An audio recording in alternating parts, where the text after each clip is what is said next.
So now I'd like to introduce our guest speaker. It's my distinct pleasure to introduce Gene Lunger.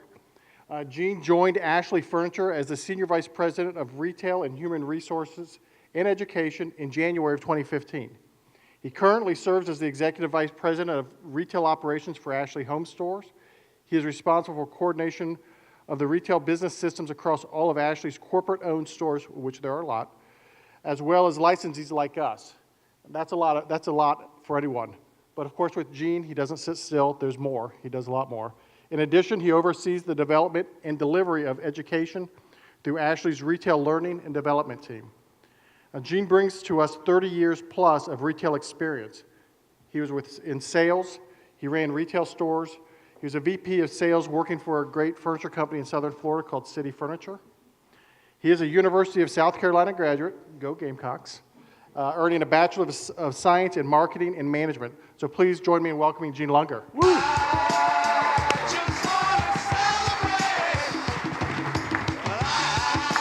right, how y'all doing?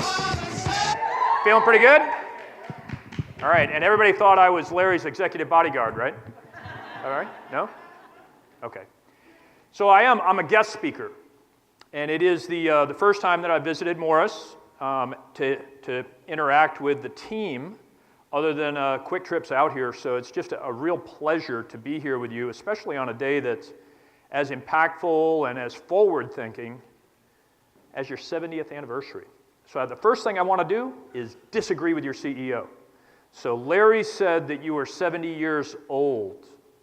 I say that you're 70 years young. Am I right? I mean, we're going to talk right now, we're going to talk about what's happening in retail and what's happening to a lot of companies out there. And what are you doing? You're growing your business and you're increasing your sales. So I think every once in a while you have to do kind of like an internal check and you have to say, am I looking at all the things that this business is doing right? Do I have an attitude of gratitude? Or am I got to come to work every day, I got to go through the motions, I got to do this, I got to do that. I've grown up in this industry. So raise your hand in here if you drive a stock picker. Anybody drive a stock picker? Where's the DC guys? No? Okay, got a couple. I'm stock picker certified. I've taken a 25-footer off a stock picker before safety belts were really cool. Landed like a cat on all 4 feet. It was pretty good. So I'm stock picker certified. I've worked in DCs. I've delivered. I worked in sales as a retail sales associate and a store manager for over 10 years. I have $10 million in sales to my name. So I know your business. I understand all the pieces of it. So although I am not a part of your immediate family, I am a part of your extended family. So I appreciate your leadership team for extending an invitation for me to come here today and talk to you all. Are you good with that? All right. So energy is power. If that's true, say yes. Yes. Okay, here's what I want you to do. This is audience participation time. So I want everybody, don't do it till I say to go, but I want everybody to stand up. I want 2 high fives, 2 fist bumps, and a hug. And then we're going to sit back down. Ready? Go! Everybody.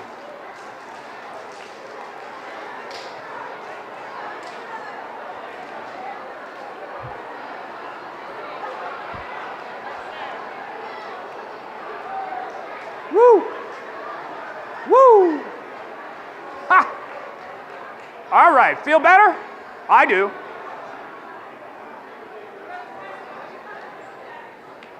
So you know the old saying, if you can't be with the one you love, love the one you're with, right? Okay, so that's pretty good. Pretty good. Now I want to tell you something about beach balls, right? Nobody has ever been injured by a beach ball. Now, I've seen a few people in here blow up other people, and it kills me. I laugh so hard. And I've blown up a few people in here, too. So for those of you who have been hit with the beach balls and acted all, oh, I'm so injured by the beach, nobody's ever gotten hurt by a beach ball. It's like I could take a cotton ball and throw it at you. As hard as I could throw it, it's not going to hurt, okay? So embrace the beach ball. Now, if you wanted to get hurt with a beach ball, what do you have to do? Puncture it, tear it up, chew it, choke on it. That's how you get hurt with a beach ball. That's the only way. It's true. It's a science experiment I did, all right? All right, so I want to tell you one other thing. I've seen a few real straight faces in here, real dour looking, like I gotta sit through this all day. Your organization that loves you closed the stores and distribution center today and took a massive financial hit to bring all of you together in one place at one time to talk to you and to share the future with you. We talk about an attitude of gratitude. If you have one, say yes! Okay, I'm starting to feel better now. I'm feeling better about all of you. And I'd like one more call out. Do I have drive teams in the room? I have drive teams in here? All right. Who has the most physically demanding job in America? If it's the drive team, say yes! I'm telling you, if you've never carried a motion sofa up a switchback staircase, then you don't know what we're talking about, but I know my drive teams know what I'm talking about, right? Okay, I'm done messing around. We're going to get started. Everybody ready? So we're going to go pretty fast through this, and I just want to tell you what's going on out there, because sometimes we work in our day-to-day lives, we got our heads down, we're working, but we're not seeing what's coming. We're not seeing what's around the corner, and there's some danger to that. So as I talk about the industry, we're going to talk about home furnishings industry. First of all, how big is the home furnishings industry? Anybody know? Is it a big industry, a little industry? It's $100 billion. Okay? Is that a lot? That's a pretty good bit. That's bigger than the home electronics industry. So it is a big industry, right? And you're a huge part of it. Are you just another furniture store in your markets? No, you're not only the regional powerhouse, Morris, but you are the #1 home furnishings retailer in North America. Give it up. That's a big deal. That is a big deal. Everybody else is afraid of you, and they need to be. So let's talk about what's happening out there. When I talk about the industry, I always will talk about three things: disruption, risk, and change. And are things changing in your work environment every day? Is the world changing around us? It is, right? Very fast, very fast. So first let's talk about risk, because I like risk. I don't know, anybody read my bio or anything like that, but I climb mountains, big, tall, icy mountains.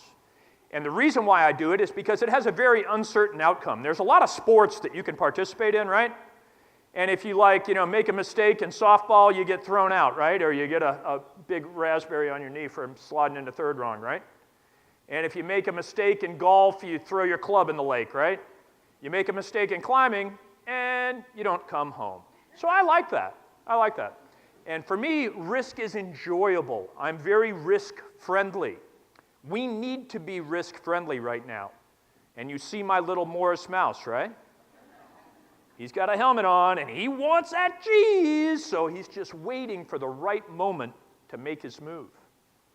So when you look at what's happening in retail today, the sun is going down on a great deal of retailers and prominent brands. They are going through what we would call a sunsetting phase.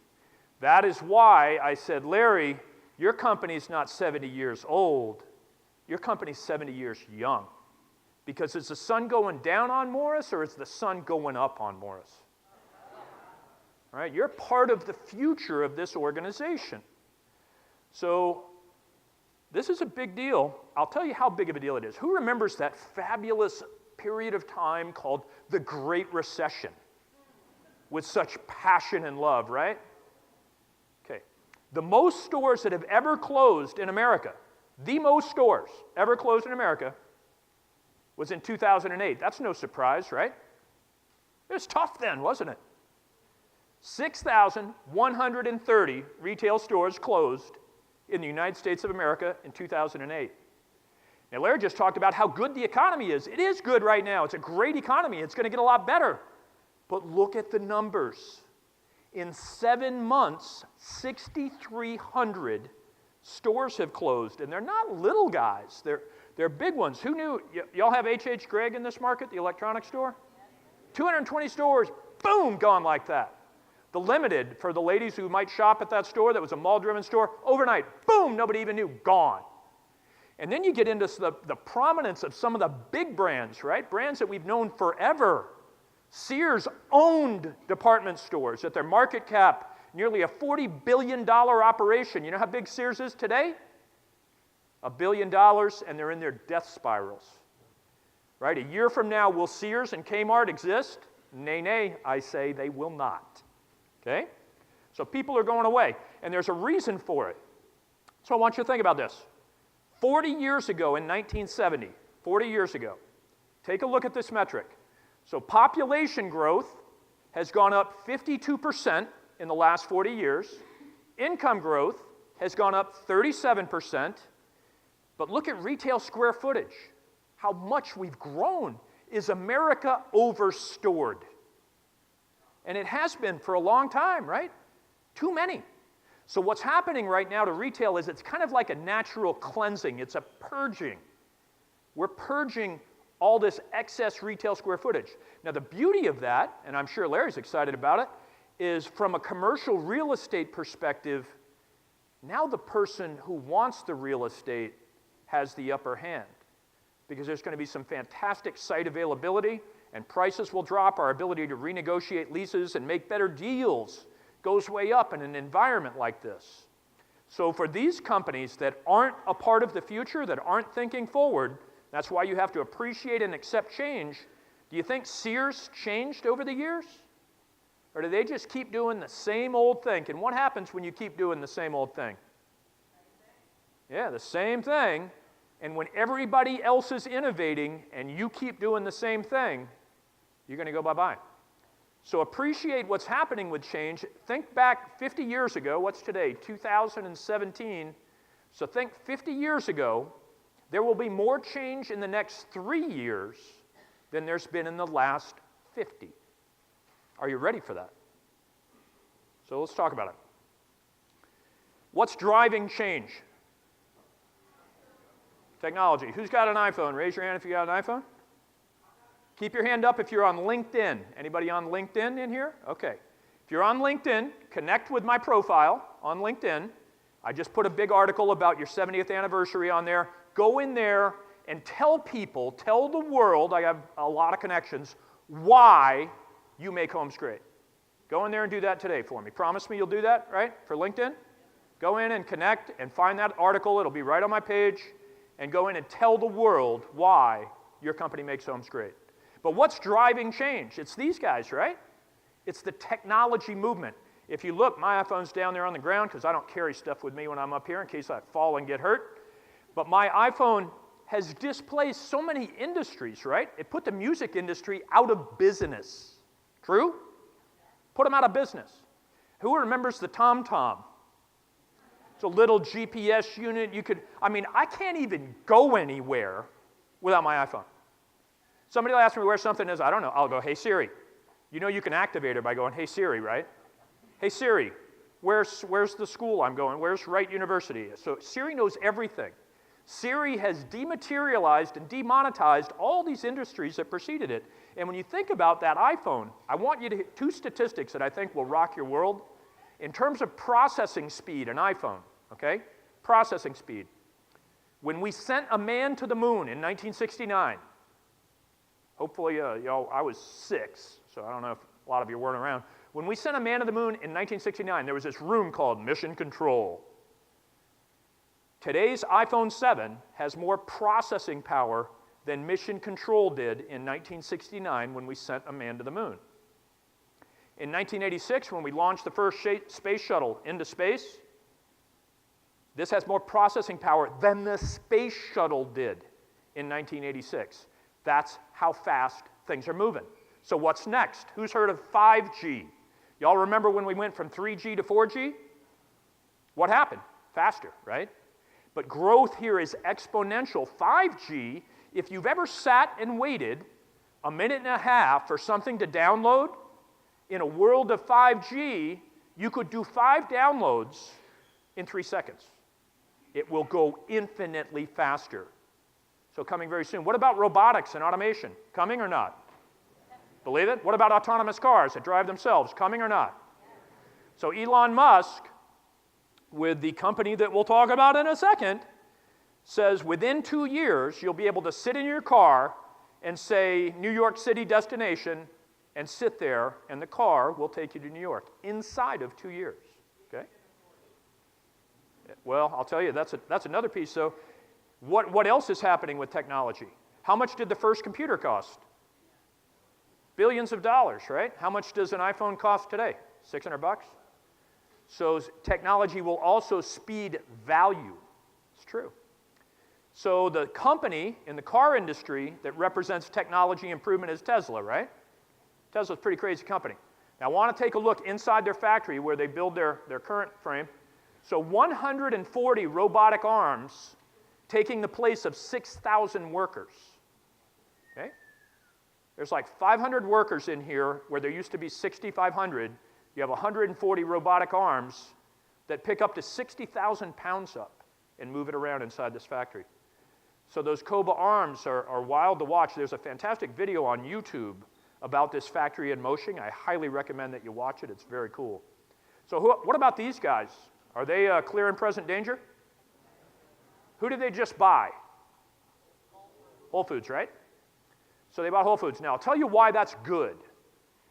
Amazon buying Whole Foods. Amazon, you saw all those stores going out of business. Who do you think put them out of business? Amazon. That's why that big smile's on that guy. I'd smile too if I was a $100 billion company, right? So Amazon's putting people out of business. They're going to shut them down, right? If you can be commoditized. And a commodity is, you know, paper towels might have a bunch of different brands, but at the end of the day, paper towel's paper towel, right? So if your brand, if your furniture, if your product can be commoditized, who would buy it from you guys versus Amazon? What keeps our products from being commoditized? You do. And we'll talk about how important that is in my next little piece, all right? So this number, this big number, $16.5 billion, do you know what that is? That's how much money Amazon is investing in technology this year. So we can't outspend them, but we can out-experience them. Do you believe me? Okay. So what Bezos, he's the CEO of Amazon, what he has found is that the consumer doesn't care about the brand. The consumer wants the path of least resistance. Who's a member of Amazon Prime? Please raise your hand. Then you know, like I do, how easy it is to go onto their website, click on what you want, boop, send. Sometimes within 2 hours, delivered by Uber on your front porch. Frictionless. Easiest buying experience in the world. How do we replicate that in home furnishings retail? But the customer is like water. They're going to flow downhill, and they're going to choose the path of least resistance. That's what they do. So who's seen the Tide button for Amazon? You know how it works? It's a little button you put on your dishwasher or your laundry machine, your clothes washer there. And when you run out of detergent, you press it, and in 2 hours, you have Tide on your front porch. So that's what they're doing. They bought, now here's why buying Whole Foods was a cool thing. By buying Whole Foods, what are they telling us? They're telling us that brick and mortar is important. And you're going to see Ashley, we have 730 stores right now. I am responsible for the United States corporately owned stores. That's 100 stores that do $1 billion. And do you think we're opening stores right now? You bet, 70 this year. We are full speed ahead, foot on the gas. So you've got your regional powerhouse and you've got the biggest name in furniture backing you up. Do you feel safe and secure? Don't feel too safe and secure. I want you to be a little bit of healthy paranoid. So what does the guest expect from us? They want the experience to be personal. So when they walk into our store, they want us to know who they are. And if they have a live cart on the Ashley Furniture website, they want you to know that. They expect you to be intimate with them. They want the way that they transact with you, whether it's a personal mobile device, whether it's a laptop, or whether they're in their store, it needs to be the same experience. Do we have work to do there? We got work to do, right? Thank God for IT guys. And then the last piece, they want us to be differentiated. They don't want us to be like everybody else. You have to give them a reason to come and visit your stores. And that reason is it's you. Okay? So think about this. So customers out there, guests, they know who we are, right? So they're aware of our brand. So what we want to build is a preference for our brand, where they prefer our brand over other brands. That helps us stay away from being commoditized. We don't want furniture to be generic. We don't want that. And then the next phase is brand insistence, where they won't buy any other brand. They will only buy ours. Only ours. And then the next phase, and I'm talking to every single retail sales professional in the room when I talk about this, is preeminence. Weird word, I admit, but I want you to think about this. When you are a preeminent retailer, you are the trusted advisor of your guests. In fact, your guests are no longer guests, they are clients of yours. And your responsibility to them is to make sure they get what they need, the right things, enough of it, but without overselling them at all. And we can't look at the value of today's transaction. It's not your average invoice of $1,800. We're looking at the lifetime value of that guest to your organization. And ultimately, we will entangle that guest in a web of our brand and our people. That's where we're going. Are you up for it? I don't know. This guy's pretty crazy. That's what you're thinking right now. All right, so the differentiator that will keep you from getting commoditized and being put into the grave by Amazon is your guest experience. All right? Who can tell me how much a 1-pound bag of Hershey Kisses costs? Keep going. I hear it. Yell it out.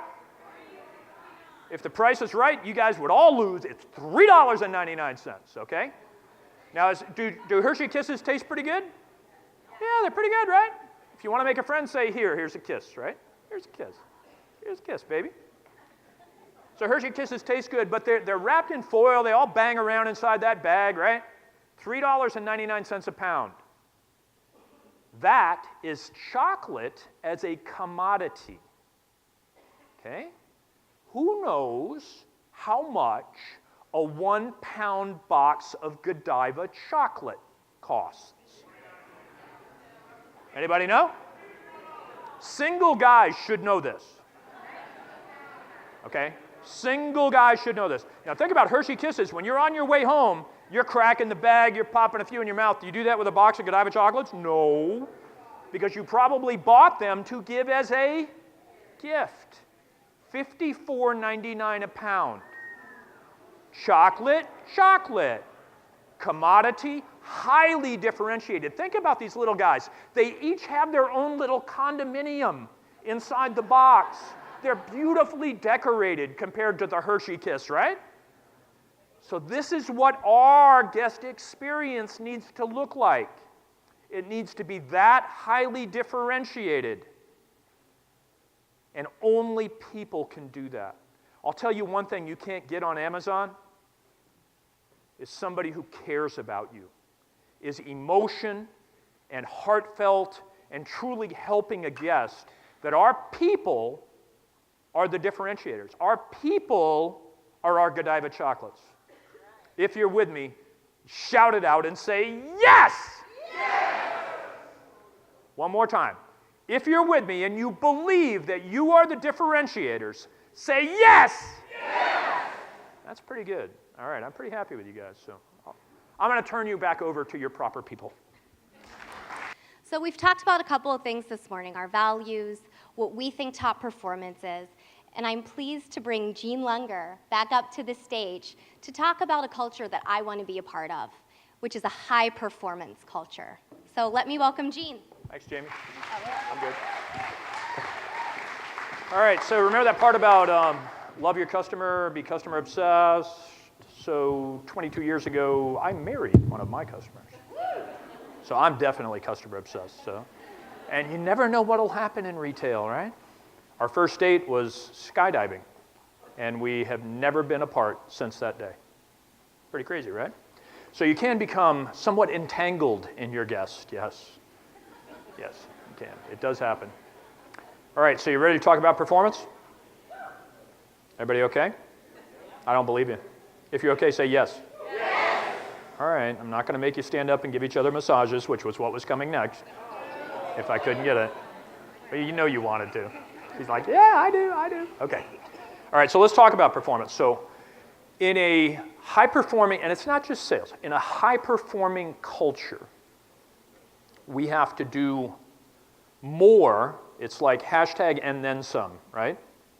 So we know what our job is. We do the pieces of it. We can go through the motions every day. But when we're emotionally connected to the output from what we're doing, we do a much better job. And I'll tell you that as a sales associate, what I loved about retail was, first of all, I was highly entertaining, if I do say so myself. When someone came in and worked with me, they got an experience. It was pretty interesting, and I just had no rules. If they wanted to see what it would look like, I'd move all the furniture in the store. I'd say, come back in 1 hour. I'd move it all and say, there you go. Today we can do that virtually. But I would do whatever it took, and I really looked at my job as being an entertainer. And I figured if they came in, if they had a fantastic time, what was going to happen? They were going to purchase, and they were going to not just visit me one time. So when I worked in our Miami store, the one that was smashed by Hurricane Andrew, I opened that back up after the storm, and I had a customer who was a sheriff in Isla Mirada in the Florida Keys. And they came up, they bought from me in that Miami store, and later as a store manager, I was in West Palm Beach, and he needed more furniture, and he called me. He said, Gene, I want to come and see you. You know, we're going to pack up the kids and my girl, we're going to come and see you. And I'm like, Justin, you don't have to do that, man. Let me send you to the store manager down there at the Miami store. He'll take fantastic care of you. He's like, no way. We're coming. And they drove past 8 stores that we owned on the way up there because he had to work with me. And I'm not saying, it's not all about me. It's about creating an experience that the guests can't forget. And when we do that, we get referrals, we get return business, and we become their trusted advisor. I know, you're feeling me, aren't you? You're feeling me. You're feeling me. All right. Raise your hand if you're in sales and you agree with what I just said, please. Okay. All right. That's pretty good. So let's talk about a high-performing sales culture. First of all, I do love sales. And we all have to love sales. We have to. So raise your hand if you're in sales. Every single hand in the room goes up. We all are. We're either in it or we support it. And let me talk about what that means. When you look at an organization that is driven by revenue, so we are Morris. I say we. See how quickly I've adopted you? We are a sales organization. That means we have to drive sales. You heard Michael talk about our improvement year over year with the new store. How much did we improve? 10% year over year. Is that good? It's fantastic. Was that happening to those 29 retailers I listed that are going away? Nay. They're gone, right?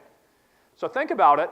But sales isn't another thing in the business. It's the only thing. So when we put a lot of focus on it, I know sometimes people in other departments, they'll say, man, without marketing, they'd never win. Without merchandising, they'd never win. I know my DC guys are saying, it doesn't matter how much they sell. It only matters how much we can get in the house and get it to go down right. True, DC? True, drivers?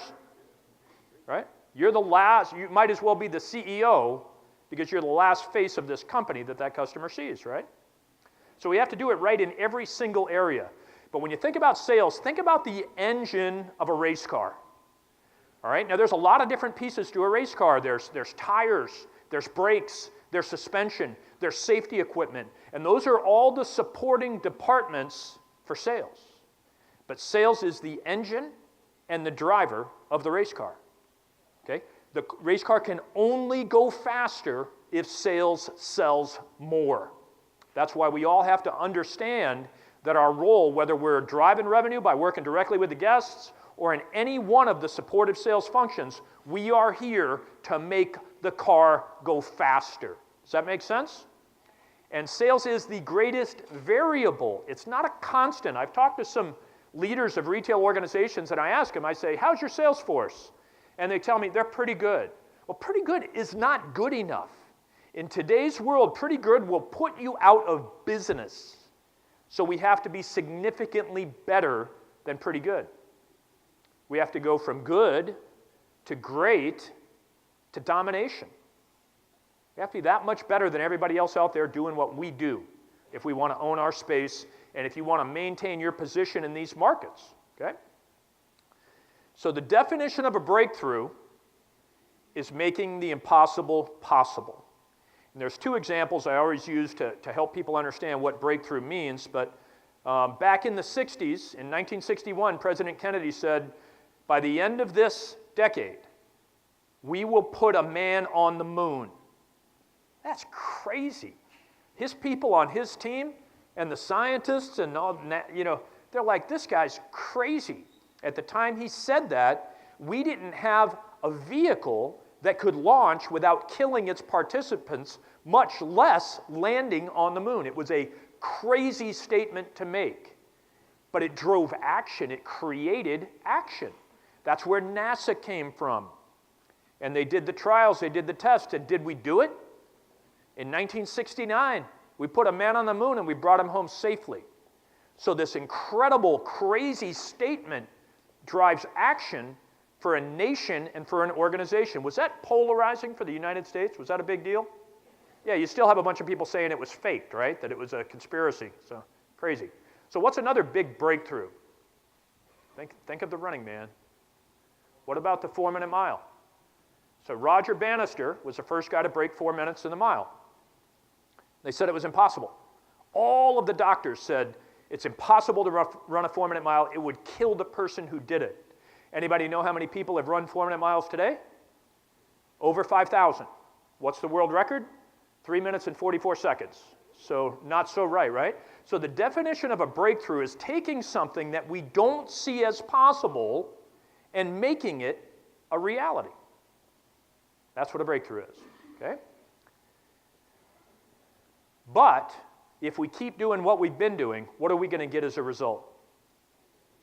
Same thing we've been getting. And is that good enough? How fast is the world changing? If you stay the way you are today, in a year, you're incredibly behind because the world is moving that quickly. So if you want to achieve levels of performance before, and this is true both business as in your life, in your personal life. If you want to achieve things you've never achieved before, you have to do things you've never done before. You've probably heard the definition of insanity. It's a little cliche-ish, but the definition of insanity is doing the same thing over and over again and expecting something different to happen. So let me ask all of you, can you hope things better? Oh, I hope it's better next year. Yeah, I really hope I can do this or I can do that. You can't. Hope is nothing. Hope doesn't make things happen. Is knowledge power? No, knowledge is potential power. Action is power. Thank you. I appreciate that.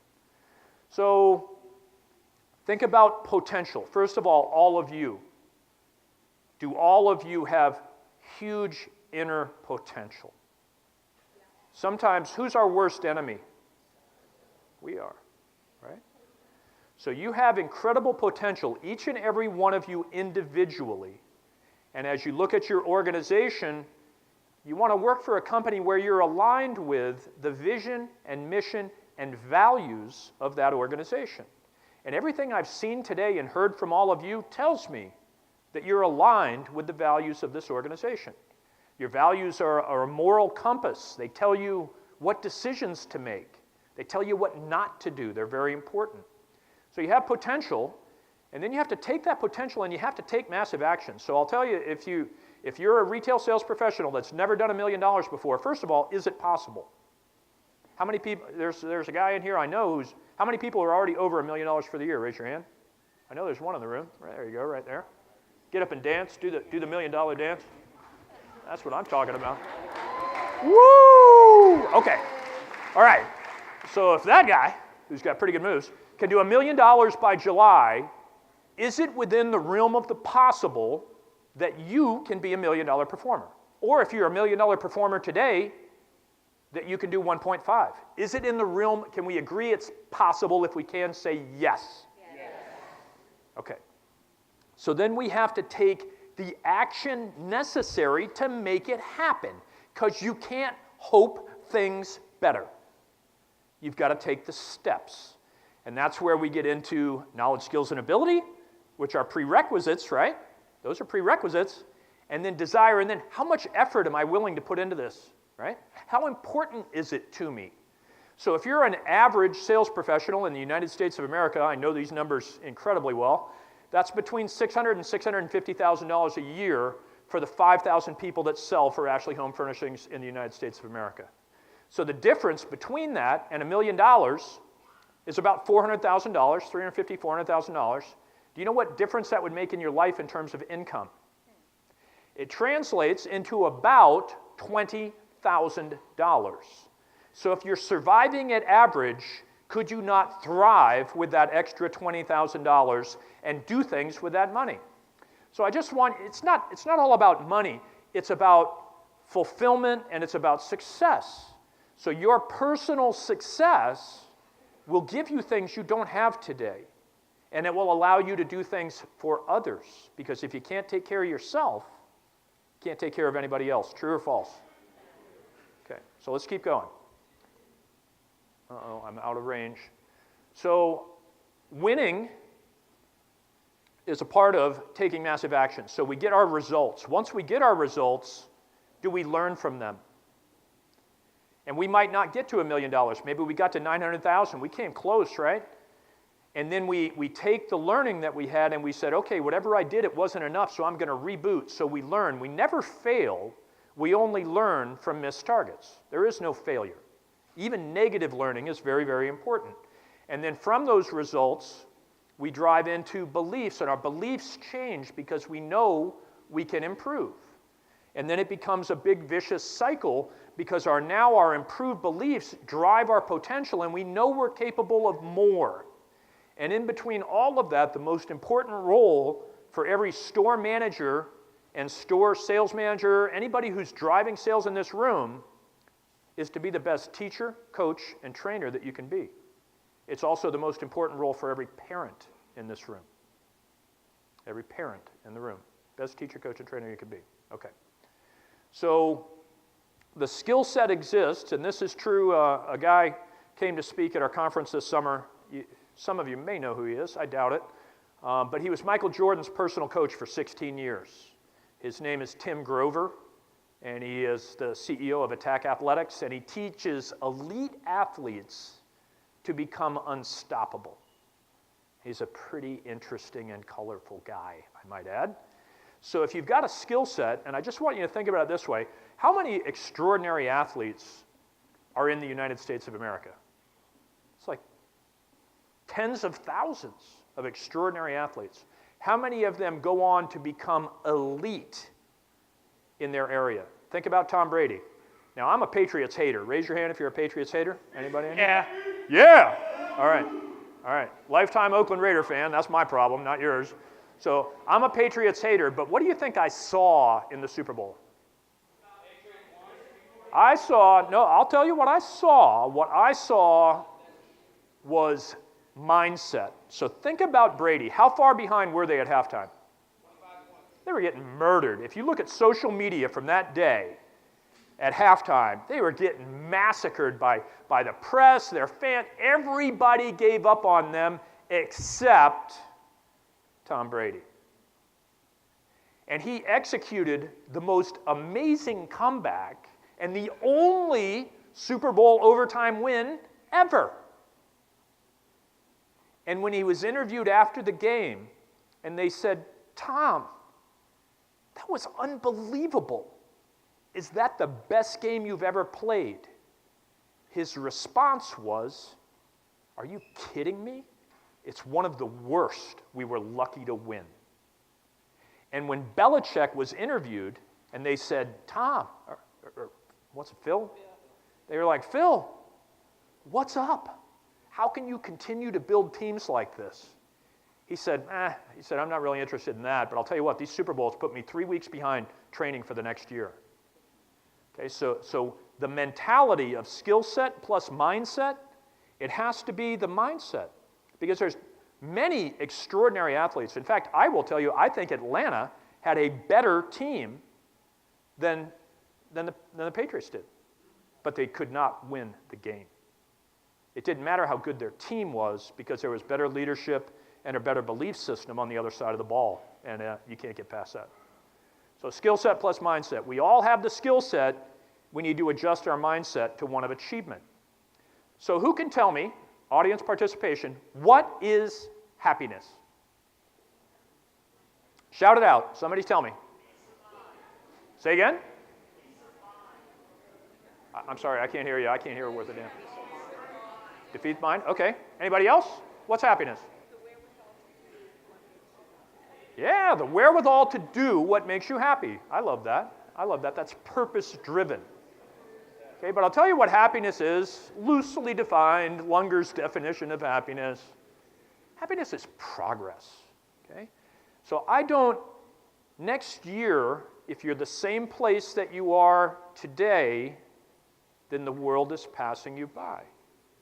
So you have the potential, you have to take action, you have to create results, you have to learn from those results, and you have to change your beliefs. Because if you believe that this is all you can do, what you're doing today, if you believe that, are you right?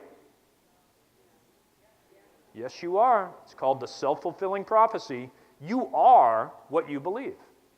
And if you believe that you can do more and be more, are you right? You better believe it, but you got to get out of your own way.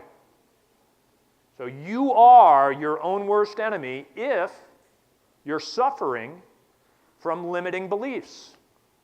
You cannot allow yourself to talk yourself out of success. You can't do that. You know why? Because success is your duty. It's your duty to yourself and to your family and to the people that you love. And ultimately, how many of us want to give back?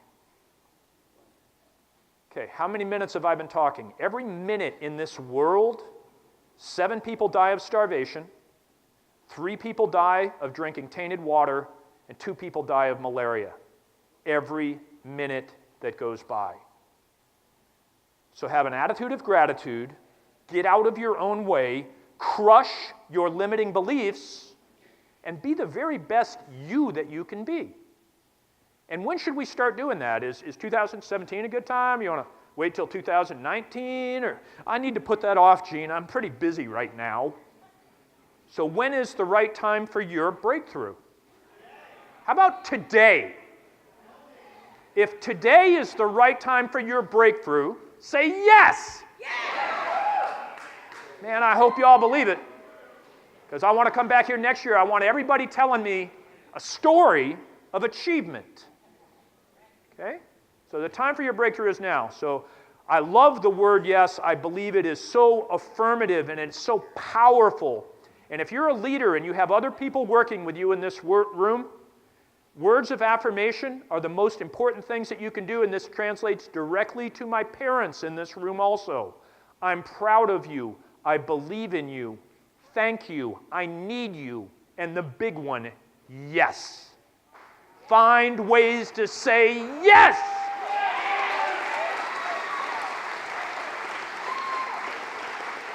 Okay. Getting a little carried away. So here's what we're going to do. 5 steps to changing your life. Are you ready? If you didn't bring a piece of paper, get your phone out and type these into notes. You don't want to forget these. The first thing we're going to do is we're going to decide. We're going to decide, I'm ready to make a change. And I know I can do more. I know I have the potential to do more. And then we're going to commit. Commitments are incredibly powerful. What is the difference between must and should? We all know what we should do. We know what we should eat. But the difference between must and should is must is non-negotiable. It is what you will do. Like, yes, I stayed out too late last night, but was I in the gym this morning at 6 a.m.? Non-negotiable. Not what I should do, what I must do. So decide you're going to do it, make a commitment, and then, God bless America, take action. Do it. Challenge yourself. And then when you succeed, repeat. Do it again. And that's where you want to be, is you want to create this cycle that continues to be self-fulfilling for you. Are you with me? Are you feeling me? Yes. Am I full of shit? No? All right. No. All right. All right. Okay, so here's the job that we all have this job in this room. This is what our job is. Sometimes we overcomplicate our job. We make it too confusing. So I've made it easy for you. It's just a few words. Are you ready to see what your job actually is? Okay. This is what we do. We help women make their homes more beautiful. Is that a fantastic job? We all do it. Everyone in the room. Merchants, planners, marketing, visual, sales, distribution center operations. All of us, we help women make their homes more beautiful. I've never met a woman who did not want to make her home more beautiful. That is what we do. So as a sales leader, any sales leaders in the room, raise your hands and put them up in the air and hold them there. If you run a sales team, put them up in the air. Only 3 people? I thought you guys had 15 stores. Okay. All right, so you want to see what your job is? And you might debate it, and your leadership might say, Lunger, what are you doing? Telling everybody what their job is. Well, here's what your job is. Your job is to require the people that work for you to do the things that will make them successful. They're not negotiable. They're not maybes. They're not, I tried. I don't like that word, I tried. Okay? Require them to do. If it's prospecting, if it's lead generation, if it's lead accumulation, whatever it is, if it's more attention to the customer while they're in the room, require them. If I'm the store leader, and I was for many, many years, I would tell people, I really like you. In fact, I love you. But if you want to work with me, you must do these things. And I would also guarantee them that if they did those things, that they would find success and that I would coach them. But if they chose not to do them, conscious choice, you're not going to work here. There's other places you can work, but if you won't do the fundamentals of the job that create success for you, because I'm going to create success for you. I'm going to turn you into $1 million plus writer. And if you've never made that much money before, I'm going to change your life. But you have to commit. Okay? Sales professionals, what's your job? What is it? Okay? It's ownership. It's one of your values. Run your $1 million plus business like it's your own, because it is. It is your business. What you choose to do with your share of guests that come through the door constitutes your business. And my gentleman over here, who just cracked $1 million, is working the same hours as somebody who this year in sales might do $500,000 or $600,000. What's the difference? Let's find that difference and let's eat it. Let's pour it all over ourselves like that video with the water. Let's find the difference and let's consume it and internalize it. So that's the job of the sales professional. Ownership. It's your business. So let's tie it back to the values. You ready? It means you're almost getting rid of me. This is the end, okay? You good? Happy? If you're happy, say yes! I love guys who wear sunglasses when I'm talking so they can sit behind them, baby. I love it. You know why you wear sunglasses inside? Because I'm so cool, the sun shines on me all the time. I love it. All right, so Morris values. Let's think about it. So professionalism.